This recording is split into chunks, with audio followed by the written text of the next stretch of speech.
165 చదరపు గజాలు కేవలం 15 లక్షల నుండే స్వర్గసీమ మీ నివాసాలకు చిరునామా. Hi guys, welcome to I dream. నేను మీ చాణక్య. ఈరోజు మన రియల్ టాక్ విత్ చాణక్యలో ఉన్న గెస్ట్ ఎవరంటే his a greatest actor and director and వాయిస్తో కూడా మ్యాజిక్ చేసి మనందరినీ కూడా అలా భయపెట్టగలరు. అలా నిజంగా చెప్పాలంటే కూర్చోబెట్టి అలా ముగ్ధుల్ని చేయగలరు. ఆయనే ఎవరో కాదు, none other than Ayyappa P Sharma garu. So యాక్టర్గా మనందరికీ అయితే రీసెంట్గా వచ్చే బిగ్ మూవీస్లో ఒక బైరాగిగా కానీ అండ్ కేజీఎఫ్లో వామన కానీ ఇలా బోల్డ్ అని క్యారెక్టర్స్ కూడా మనందరి మనసులకి దగ్గర అవుతూ ఉన్నా మరి ఇంకా బోల్డ్ అని మూవీస్ అనేది కూడా చేస్తూ ఉన్నారు. ఆయనతో ఈరోజు మన రియల్ టాక్ చాణక్య ఉండబోతుంది. ఆయన ఏం మాట్లాడతారో బోల్డ్ అనే విషయాలు అనేది కూడా అడిగి తెలుసుకుందాం. హాయ్ సార్, నమస్తే సార్. ఎలా ఉన్నారు సార్? బాగున్నాను, థ్యాంక్ యూ. ఈ మధ్య పీరియాడికల్ మూవీస్ అయినా కానీ ఏదైనా ఒక పెద్దరికమైన పాత్ర అనేటప్పటికీ సో అందులో మీరే కనిపిస్తూ ఉన్నారు. మొన్న హరిహర వీరమల్లు, కింగ్డమ్ ఇలా చెప్పుకుంటూ పోతే చాలా వస్తున్నాయి కూడా. So how your feeling sir? Fine, మా వెరీ హ్యాపీ. ఎందుకంటే యాజ్ అన్ యాక్టర్ ఉండడమే గ్రేటు ఇండస్ట్రీలో. అలాంటిది మీరు చెప్పినట్టు నెంబర్ ఆఫ్ క్యారెక్టర్స్ చేస్తూ ఉండడం అదృష్టం. Yeah. సో ఇది పెద్ద అదృష్టంగా భావిస్తాను. And really I thank all my directors for that. Kingdom movie, so Kingdom మూవీలో కూడా మీ పాత్ర కానీ సో మీ ఆ క్యారెక్టరైజేషన్కి ఇచ్చిన ఆరా కానీ సంథింగ్ డిఫరెంట్, ఆ తెగకు నాయకుడిగా. సో ఎట్లా సార్ అది అండ్ సెకండ్ పార్ట్లో కూడా ఉండబోతుందా లేకపోతే? డెఫినెట్లీ ఇంకా అక్కడి నుంచి కంటిన్యూ అవుతుంది కదా. సో బేసికలీ కింగ్డమ్కి ఓవరాల్ కింగ్డమ్ మీరు చూస్తే ఈ బైరాగి అనేవాడు చాలా ఇంపార్టెంట్ సినిమాకి.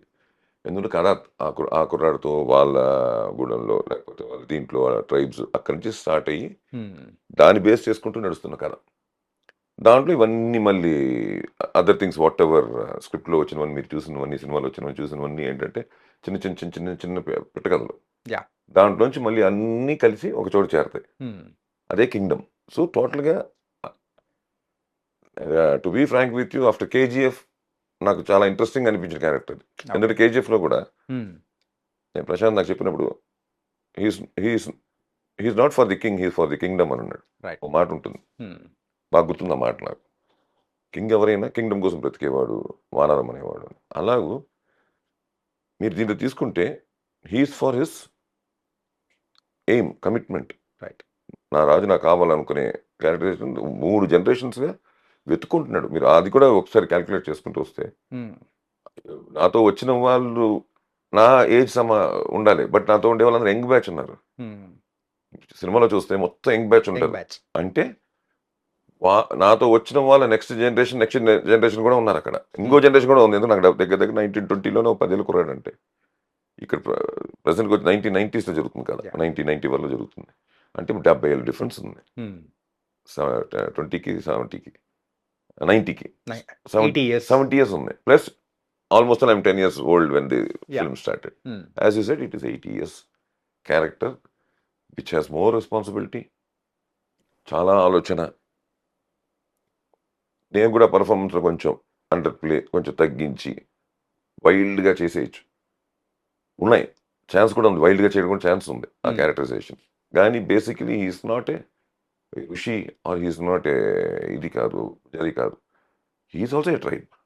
ఆ ట్రైబుల్లో వాళ్ళకుండే ఒక బైరాగి అనే ఒక చిన్న ఫిలాసాఫికల్ దేవుడి మీద నమ్మకాలు ఉన్న ఒక క్యారెక్టర్. అందుకే నేను టోటల్గానే చేయడంలో కూడా యాజ్ గౌతమ్ టోల్డ్, వైల్డ్ అన్నీ తెలిసిన వాడు కాదు, వాడు నేర్చుకుంటుంటాడు ప్రతిదీ. ఎందుకంటే వాడు బయట ప్రపంచానికి రాలా. రైట్, వాడే వరకే ఉన్న పర్సన్, స్కూల్కి వెళ్ళి ఏం చదవాలా. ఆ క్యారెక్టరైజేషన్ టోటల్ డిజైన్ తీసుకుంటే చాలా బ్యూటిఫుల్గా. వాడికి ఏం చదువు ఏమీ ఛాన్స్ లేదు. వాడు ఒక ఐలాండ్ నుంచి బయలుదేరిపోయి అక్కడ శ్రీకాకుళం నుంచి ఒక ఐలాండ్లో గుద్దుకుంటే ఆ షిప్లో అక్కడ పడిపోతే వీళ్ళందరిని పెట్టుకొని కాపాడుకుంటూ అలా అలా అలా అలా పెరిగిన ఒక క్యారెక్టరైజేషన్.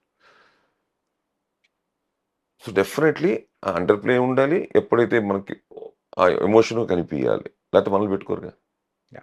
వాయిస్ గీసు వాళ్ళకి ఇది ఉంది కాబట్టి డెఫినెట్గా అది వర్కౌట్ అయింది బాగా.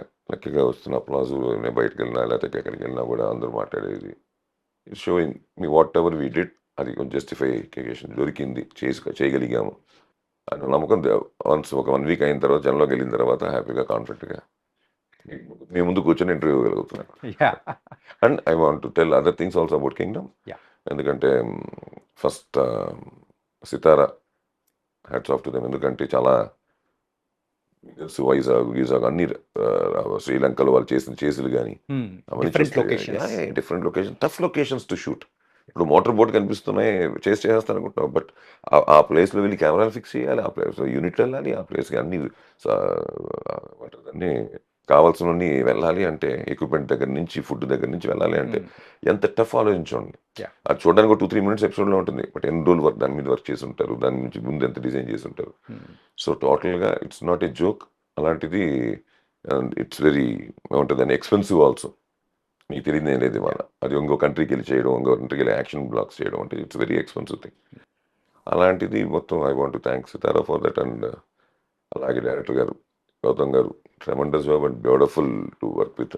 ఎందుకంటే అసలు ఆర్టిస్ట్కి స్ట్రెయిన్ లేకుండా, అంటే షర్టు నలగకుండా తీసే అంటాం కదా, ఆ టైప్లో మనల్ని ఏమి స్ట్రెయిన్ పెట్టకుండా యాజ్ అన్ యాక్టర్ మనలో ఉన్నదే బయటకు తీసుకొచ్చుకొని ఎక్సలెంట్లీ హ్యాండిల్స్ థింగ్స్. అలాగే ఇంకా మిగతా అందరూ whole casting did very very good job. అంటే చిన్న వేషం దగ్గర నుంచి మీరు చూసే ఉంటారు, చాలా మంచి అవుట్పుట్ ఉంటుంది. అలాగే కెమెరామెన్స్ కానీ రీ రికార్డింగ్ చేసిన టెరిఫిక్ అవుట్పుట్లు ఇచ్చారు. వెల్ కంపోజ్డ్ ఫైట్స్, అంటే కొంచెం రియాలిటీకి దగ్గరగా ఉండే సినిమా, ఓన్లీ సినిమాటిక్ సీన్స్ లేకుండా మీరు చూస్తుంటే సినిమా Yeah. చాలా రియలిస్టిక్ ఫీల్ ఉంటుంది. బిగినింగ్ కూడా ఒక చంపదమ్మ కొడితే వాడికి ఒక ఇది వస్తుంది, అంతేగాని ఒక పెద్ద ఆపరేషన్ చేసి కనిపెట్టి కొట్టేయలేదు. యాజ్ పర్ ఇవాళ ఎలా ఆలోచిస్తారో అలా కాకుండా ఆ రియాలిటీకి దగ్గరగా Yeah. అప్పట్లో జరుగుతున్న incidents. It is not present day. So కథలు ఎంత ప్రాబ్లం అంటే రైటర్కి, కథా రచయితకి ఎప్పుడైనా ఒక రాస్తున్నప్పుడు అది ఇలాంటివి పౌరాణికమో లేకపోతే సెమీ ఫోక్లోస్ అంటే ప్రాబ్లం కాదు. ఇలాంటివి ఒక పీరియడ్ చేస్తున్నాం అంటే ఏంటంటే ఆ మొబైల్ ఫోన్స్ని, ఈ పేజర్ని లేని టైంకి వెళ్తున్నాం. ఎందుకు వెళ్తున్నాం అంటే స్క్రిప్ట్ కోరుకుంటుంది కొన్ని, లేకపోతే ఇప్పుడు వాళ్ళ మొబైల్ ఉంటే 2 నిమిషాలు కమ్యూనికేట్ చేయడం. ఆ కమ్యూనికేషన్ లేని టైంలో జరుగుతున్న ఒక కథ, కమ్యూనికేషన్కి ప్రాబ్లం ఉండే టైంలో ఒక కథ ఇది. Yeah. సో 90s అంటే 90s వరకు మీకు ఈ ఎస్టీడీ ఐఎస్డి పీసీ వాళ్ళు కూడా లేవు. అసలు ఫోన్ అవైలబిలిటీ 92, 93 నుంచి ఇవన్నీ ఎస్టీడీ ఐఎస్డి పీసీ వాళ్ళు వచ్చాయి. Yeah. అంతవరకు టెలిగ్రాఫ్ ఆఫీస్కి వెళ్ళి ఫోన్ చేసుకోవాల్సిందే, ఎస్టీడీ కానీ ట్రంక్ కాల్స్ కానీ చేసుకోవాల్సిందే తప్ప. ఆ 90s వరకు నాకు బాగా గుర్తుంది. 90s తర్వాత ఇవన్నీ స్టార్ట్ అయ్యాయి. సో ఆ పీరియడ్లో కాదు ఇది. ఆ పీరియడ్లో కాదు అంటే చాలా రిస్ట్రిక్షన్స్ ఉంటాయి. Yeah. వాటికి దగ్గరగా ఉండాలి, ఆ రోజుల్లో ఉండే రియాలిటీకి దగ్గరగా ఉండాలి అన్నట్టు ది స్క్రిప్ట్. ఎక్సలెంట్ స్క్రిప్ట్ అది. ఎందుకంటే ఒక్కొక్క రైటర్ది ఒక్కొక్క పెన్ ఒకలాగా వెళ్తుంది. ఒకలా రావచ్చు, ఇంకోలా రాయొచ్చు. కానీ అల్టిమేట్గా రాసింది చూపించడం చాలా ఇంపార్టెంట్. సినిమాకి వచ్చేసరికి నావల్ అయితే చదివేస్తాం, బట్ సినిమాకి వచ్చేసరికి ఏంటంటే వీ షుడ్ షో ఇట్. అది బ్యూటిఫుల్గా కుదిరింది. అలాగే మన సత్యదేవ్ కానీ టెరిఫిక్గా చేశారు. ఆ బ్రదర్ బాండింగ్ కానీ అది కానీ ఐ వాంట్ టు థ్యాంక్ మీ మూలంగా. ఎందుకంటే కుదరలేదు, మధ్యలో కలిసాం కానీ నాకు ఆ టైంలో నేను ప్రమోషన్స్ వాటికి ఎక్కువ రాలేకపోయినా. I want to share with your people for my team and ముఖ్యంగా విజయ్ దేవరకొండ.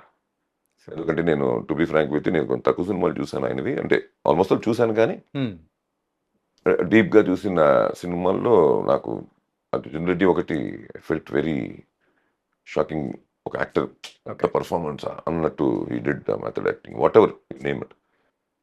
మళ్ళీ చాలా బాగా అన్ని చేసుకుంటూ వచ్చారు, కానీ దీంట్లో మళ్ళీ క్యారెక్టర్గా challenging character for him. Arjun రెడ్డికి ఎంత ఛాలెంజింగ్గా ఫీల్ అయ్యి ఉంటారు ఆ రోజున నాకు నేను అనుకుంటున్నాను. మధ్యలో నేను 2-3 మిస్ అయ్యి ఉండొచ్చు, నాకు తెలియదు.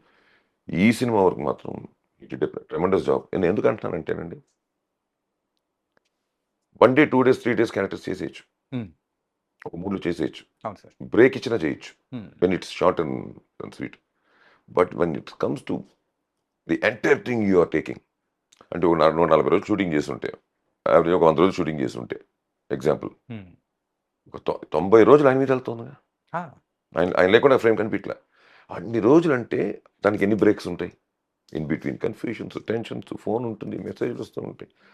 దీని మీద మళ్ళీ అది కంటిన్యూ చేస్తారు. అందరూ అనుకుంటారు ఈ సీన్ కాదు, ఒకలా దోశ వేసి చాలా బాగుంది దోశ, ఇంకోటి ఆర్డర్ ఇచ్చుకుందామా అని చెప్పి ఆర్డర్ ఇస్తే ఆ దోశ నెక్స్ట్ దోశ అలా రాదు. మీకు జరిగిందా? మీకు సెకండ్ టైం ఆర్డర్ ఇస్తే దెబ్బ అయిపోతాం రా అనుకున్నాం చాలాసార్లు మనం అనుకుంటూ ఉంటాం. హోటల్స్లో వాటి జరుగుతూ ఉంటాయి. అబ్బాయి వాళ్ళు ఉందని తినేసి ఇంకోటి ఇవ్వు అంటే టేస్ట్ డిఫర్స్ ఇమ్మీడియట్లీ. సో ఒక మాస్టర్ సరిగా వేయిపోతున్నాడు, దోశ రెండో దోశ అడిగితే అలాంటిది పొద్దు నుంచి సాయంత్రం వరకు వచ్చిన రోజు షెడ్యూల్ 20 రోజుల షెడ్యూల్, 10 రోజుల షెడ్యూల్ ఇలా పడుతూనే ఉంటాయి ఎవ్రీ మంత్. మెయింటైన్ చేస్తూ టోటల్గా 2.5 గంటల సేపు ఒకటే మూడ్లో చేశారే. Really hats off to Nice, sir. Deverakonda. అంటే